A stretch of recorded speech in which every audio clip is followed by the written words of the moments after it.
Eu sou Diana Guerra, de Teresina, no Piauí, professora, advogada e também estou na TV Relacionamento.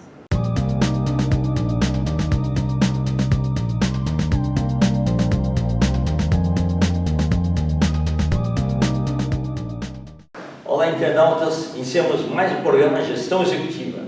Hoje nós estamos diante de um profissional que tem aí uma carreira belíssima e é daquelas pessoas que a gente, ao conversar, ao conhecer, já começa a admirar. Daniel Faria, gratidão, muito obrigado, viu? Dr. Kendi, o prazer é todo meu, né? Uma honra aqui estar com o senhor, que tem uma história tão bonita, né? Aqui, Obrigado. Com várias realizações. Tá certo. Os agradecimentos, então, a Lucy Lima, né, que nos apresentou. Sim, né? grande amiga, né? Uma mulher brilhante, né? Uma baita produtora cultural. Sem dúvida. Daniel, conta um pouquinho para os nossos internautas onde você nasceu, tá? Vamos falar um pouquinho da sua trajetória profissional. Sim. E a grande dúvida é assim, o que te dá tanta motivação para você estudar tanto? Dr. Kendi, eu nasci no distrito do Jardim São Luís, periferia de São Paulo, Zona Sul. Eu conheço lá, trabalhei centro empresarial 12 anos. Perfeito. Ali atrás daquele morro ali que se vê na frente do centro empresarial. Um lugar com um pouquinho mais de 300 mil pessoas, é marcada por muita vulnerabilidade social. Década de 90, aquele pedaço junto com São Luís, Jardim Ângela, Capão Redondo, se configurava como um dos lugares mais perigosos do mundo. No Jardim Ângela, março de 1993, foram 274 assassinatos em um único mês, ocasião que a ONU decretou o distrito como um dos mais violentos. Morria mais gente lá do que em países em situação de guerra. Eu nasci ali, eu vi muitos amigos morrerem, eu vi muitos familiares, conflito entre as gangues, disputa por pontos de venda de drogas. E ali eu estava no meio, eu, meu irmão, meu pai e a minha mãe, meu pai um trabalhador, a minha mãe ficou em casa para a gente não se tornar bandido, e eu fui vendo aquela realidade. Eu tinha duas escolhas, que era me ceder pelas questões que estavam presentes de vulnerabilidade, ou me apegar nos estudos, como se fosse uma salvação. E eu preferi os estudos e fui estudar. Parabéns, viu? Parabéns. E aí você foi fazendo até o ensino médio. E como foi a escolha da primeira profissão? A primeira coisa que eu fiz, e eu gosto de citar quando eu falo da parte dos estudos, que eu estudei no CEAP Pedreira, uma escola profissionalizante conveniada ao Senai L. Torres. Então eu fiz 3 anos. Eletricidade industrial, computação e computação avançada. E foi muito bom, né? Aquilo mudou a minha vida. Era uma ONG também, o CEAP Pedreira, que é uma escola de altíssima performance na periferia, lá em um bairro próximo ao meu. E aí eu prestei uma prova e fui lá e comecei a estudar. De lá, da Zona Sul, eu fui fazer o meu colegial técnico, prestei uma outra prova em uma escola municipal, a única de São Paulo, que é a Escola Municipal Professor Derville Alegretti, e aí fiz 3 anos de técnico de administração junto com o ensino regular. Perfeito. E aí depois eu fui para administração na PUC, aí eu fiz 3 anos de psicologia na Unip, 2 programas de empreendedorismo na GV na Morumbi, um MBA em gestão de pessoas no Mackenzie, uma pós-graduação lato sensu de ética na USP, iniciei um mestrado de psicologia comportamental na PUC, depois me transferi para a Unisa e fiz um mestrado de ciências humanas interdisciplinar. Parabéns, viu? Tirar o chapéu, parabéns, viu? Mas eu sei que o senhor estudou. Geralmente eu vou nos lugares e eu peço licença aqui para os internautas, né? Que eu acumulo mais horas de estudo. E hoje eu estou diante de uma pessoa que fez mais faculdades do que eu. Então a honra é. Então quem aperta a mão sou eu. Uma honra. Muito obrigado, Daniel. Mas é bom a gente estudar e principalmente que a gente ter a possibilidade de passar esse conhecimento para as pessoas, né? Isso que bacana. É verdade, é verdade. E todo o meu estudo que eu fiz na parte acadêmica, porque a gente foi estudar nas academias, né? Mas também a gente foi para as ruas, a gente foi conhecer os projetos, Mas tudo isso para tentar responder uma pergunta que eu tinha quando era criança, né? Por que morre tanta gente no meu bairro? Por que as mulheres sofrem tanto? Por que os negros sofrem tanto? É um extermínio da juventude negra, né? Então foi esse ensino, na verdade, né? Claro que ele é positivo, não tem dúvida nenhuma, mas ele vai diante de muita dor desse cenário que eu me encontrava ali enquanto criança e adolescente. Muito legal, viu? E realmente, então, o que te move, né? E ainda você continua respondendo essas perguntas para você. Depois de ter rodado o Brasil e o mundo, são questões que ainda não tem respostas, né? Mas a gente vai prototipando ações, a gente vai prototipando ideias, a gente vai se aproximando das pessoas das múltiplas plataformas que a gente se encontra para poder amenizar o sofrimento do próximo. Então, eu chego hoje aos meus 40 e tantos anos, olhando para tudo o que eu vejo no meu entorno, principalmente nas áreas mais vulneráveis, que o que importa ao final do dia é o bem que você fez para uma pessoa, para outra pessoa, para outra pessoa. Eu não acredito em pessoas que querem ajudar todo mundo, mas não conseguem ajudar um que está do seu lado. Eu não acredito numa pessoa que faz a bondade para milhares de pessoas, que diz que faz para milhares de pessoas, mas não consegue cumprimentar aquela pessoa que está ali numa parte mais operacional da tua empresa. Isso, uma pessoa mais humilde ali, né? Exatamente. Então, tem muitas pessoas que se fazem de pessoas boas, que vestem essa roupa, mas com uma visão totalmente egoísta. Isso. E aí, por outro lado, você vê pessoas muito pobres que o pouco que tem divide. Então vai dividir a xícara de arroz com a tua vizinha, porque ela se compadeceu com a dor de ver o filho da vizinha tomando água para curar a dor da fome. Maravilhoso. E com isso você teve uma vivência fantástica de tudo, né? Uma vivência fantástica. Hoje eu sou pai de 3 filhos, que eu brinco, que eu falo, são 3 filhos paridos, né? Uma filha adotada e uma filha do coração, então totaliza 5. Enfim, me sinto uma pessoa realizada, né, com os meus filhos, com os projetos que eu toco social, os projetos pessoais, com o meu trabalho, né? Então, toda essa experiência, também fui para as academias da aula, trabalhei 10 anos em banco, fui para o setor público, então a gente deu essa rodada, essa contribuição de impacto social para esses múltiplos setores, né, que eu fui me envolvendo ao longo dos anos. Tá. Em todos os seus projetos, se você for comparar o Daniel Faria com 18 anos de idade, com o Daniel Faria de hoje, o olhar mudou? Eu vou te falar uma coisa, que pergunta. Eu vou te falar uma coisa que quando eu vejo alguém que precisa, o olhar, eu acho que é o mesmo, sabe? Certo, entendi. Porque às vezes, que pergunta, eu fico até emocionado, porque assim, a vida cansa, né? Assim, a gente enfrenta, e aí eu me remeto também numa questão étnica, porque assim, somos mais de 50% de afrodescendentes no Brasil, e os negros são provados a todo momento, a todo momento, por mais que a gente tenha capacitação, olham pra gente e não enxergam a capacitação. Então a minha mãe falava para mim, ela falava assim, e eu já vou responder a tua pergunta, mas só para dar uma introdução para quem está nos assistindo. Minha mãe falava assim: Preto, você tem que fazer 2 vezes mais para ser considerado o que uma pessoa branca faz.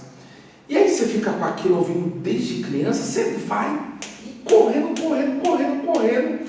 E por mais que você a gente conquista muitas coisas, mas poderia ter conquistado muito mais se não fosse os preconceitos, se a partida fosse a mesma.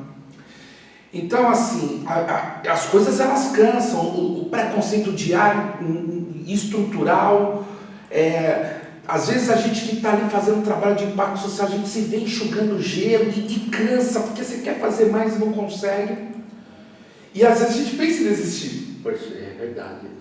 Só que quando você, assim, enxerga aquela pessoa precisando, que você vê, tu fala, putz, meu coração quebra, assim, né? Como quebrava com 18 anos, né? E aí se arregaça as mangas e vamos, não dá para descansar ainda porque o jogo não está ganho. Enquanto houver uma Dona Maria dando água para o filho, para curador da fome, a gente não pode se cansar, a gente tem que ter esse pique para continuar jogando. E aí você vai com aquele pique de 18 anos e para fazer o bem que você tem energia para fazer durante aquele dia. É verdade, Daniel. E o mais difícil é assim, muitas vezes a gente sabe que, por exemplo, ensinar a pescar é muito melhor do que só dar o peixe, mas não dá tempo, né? Tem que ter aquele momento que a gente precisa dar o peixe primeiro. Precisa, né? Das coisas que eu fui fazendo por onde eu passo, tem muito a ver com desenvolvimento humano, com formação, com dar vara. Mas é muito difícil você ensinar alguma coisa, a pessoa com a barriga roncando vazia. Então, eu acho que a grande sacada de projetos que geram grandes impactos é você associar assistência com desenvolvimento e fazer junto. Fazer junto. Então, você garante ali, de repente, a questão do alimento, do abrigo, das necessidades mais fisiológicas do indivíduo. E aí você vem junto trazendo as ferramentas, o desenvolvimento, o emprego e junto. E aí você, em pouquíssimo tempo, você dá autonomia para aquela pessoa caminhar sozinha, não fica dependendo da assistência a vida toda. Ok. Dentro da sua carreira profissional, atualmente quais são os seus projetos? Depois nós vamos ter outra entrevista falando do seu lado social. Tá? Sim, mas hoje eu trago nas minhas ações do dia a dia, né? Eu fundei uma organização chamada ORPAS, Obras Recreativas Profissionais Artísticas e Sociais, mantenho uma aceleradora de negócios chamada Árvore Preta, sou idealizador e estou na gestão do Troféu Periferia Brasil, que é o Oscar das Comunidades. Também faço parte lá em Brasília como conselheiro editorial da Fundação Ulisses Guimarães, junto com a ministra Simone Tebet, o deputado Baleia Rossi, o deputado Alceu. Estou como Relações Públicas da Fundação do Teatro Municipal, por indicação da secretária Aline Torres, do nosso prefeito Ricardo Nunes. Né? Perfeito. E idealizei uma iniciativa chamada Agiliza ONG, que apoia o desenvolvimento institucional de organizações, principalmente aquelas que mais precisam. Nossa, fantástico. E você teve, quer dizer, mesmo com todas as formações acadêmicas, você teve que estudar os estatutos aí normais de cada situação, né? Também. Sim, seguro. Estudar os estatutos, né? E estudar a sociedade, né? Eu acho que a sociedade ela é uma fonte limitada de conhecimento de saberes. E aí eu posso falar com muita tranquilidade que estou diante de um grande mestre aqui, né, que fez 9 faculdades, né? Posso falar com muita tranquilidade, porque tem o conhecimento científico, que é o que a gente fez muito, mas tem outros conhecimentos tão importantes quanto, como conhecimento empírico, conhecimento popular, né? E aí acho que o segredo é o conhecimento científico dialogar com os outros conhecimentos, e não a gente ser arrogante, achar que sabe mais ou que sabe menos. São coisas diferentes. A gente tem um conhecimento aqui, a Dona Maria lá da comunidade tem outro conhecimento, o jovem ali da periferia tem um outro conhecimento, e a gente dialogar e transitar por esses saberes. Perfeito. Não, maravilhoso, viu? Qual foi sua experiência assim grande quando você já tinha entrado antes dentro do Teatro Municipal ou não? Não. Ou mais por fora? Não, por fora, só por fora. Olha, por dentro, não. Tá. E quando você adentrou lá dentro pela primeira vez, lá, aquela escadaria, aquele tapete vermelho e tal, maravilhoso tudo, de né? arrepiar. A atmosfera, né? E o clima que você vê lá é fantástico, né? Fantástico, né? Fantástico. Uma arquitetura, né, inspirada, né, no francês, né? Sim. E hoje o Teatro Municipal, eu estou como Relações Públicas da Fundação do Teatro Municipal, que é administra o teatro, né? Perfeito. E também a Praça das Artes. E na Praça das Artes, que está ali pertinho, a gente tem lá alguns prédios com 1.400 alunos de dança, de música, diversos cursos, Ok. onde ensaiam 6 corpos artísticos, né? Orquestra Sinfônica, Orquestra Experimental, Balé da Cidade, Quarteto de Cordas, né? Dentre outros. Então, o teatro, o completo teatro municipal é o mundo, né? Estou lá na função de relações públicas, né? E essa é uma experiência maravilhosa poder estar ali dentro, né? Eu diria uma experiência única. Uma experiência única. Do principal equipamento de cultura da cidade de São Paulo, do município. Verdade. Não, mas realmente... E quando você adentra lá dentro, vem um monte de energias bacanas que te conectam a mundos diferentes aí, né? Mundos artísticos, os pianistas, né? Os próprios atores lá, coisa fantástica. Tem muito detrás, né, dessa cultura clássica erudita, né? E também traz as consequências dessa sociedade mais elitista que durante muito tempo ocupou esse espaço. Então também é um espaço de pouca diversidade histórica. É verdade, sim. E às vezes as pessoas se perguntam assim, mas com que roupa eu vou para o municipal? Até alguns anos atrás não poderia entrar sem estar de paletó, né? Sim, então verdade. Não é à toa que tem toda essa sombra sobre algumas questões. Mas o prefeito e a secretária Aline Torres têm nos pedido isso, né? Como que a gente faz para levar conhecimento da população? Que o teatro tem várias programações gratuitas, programações a partir de R$12, as escolas são gratuitas, né? Então isso possibilita que toda a população na sua diversidade utilize esse serviço, né? Que é tão lindo, tão maravilhoso. Todo mundo tinha que ter a experiência de entrar no municipal um dia e assistir lá uma ópera, um balé. Sem dúvida, é verdade, né? Tá certo. Daniel, nós estamos aí nos instantes finais. Eu queria que você deixasse as suas redes sociais aqui. Perfeito. No meu site www.danielfariasp.com. Okay. E em todas as outras redes, o meu @é Daniel Faria SP. Perfeito, tal. Porque aí se tiver outro Daniel Faria no Rio de Janeiro, ele fica RJ. Exatamente. Perfeito.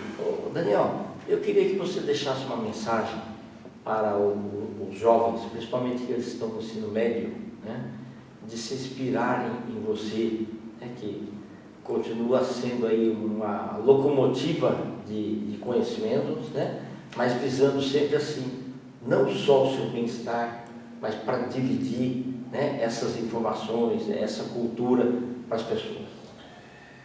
Além de agradecer a presença de estar diante desse grande mestre, né? É uma honra poder estar aqui. O que eu quero deixar para os jovens é: não desista dos teus sonhos, que os teus sonhos não desistirão de você. Acredite até o final. Acredite, principalmente em você. É isso. Perfeito. Tá ótimo. Venha outras vezes aí. Satisfação, professor. Internautas, os agradecimentos então a esse fantástico, né, e entusiasta Daniel Faria. Nós finalizamos mais uma Gestão Executiva. Grande abraço e até a próxima.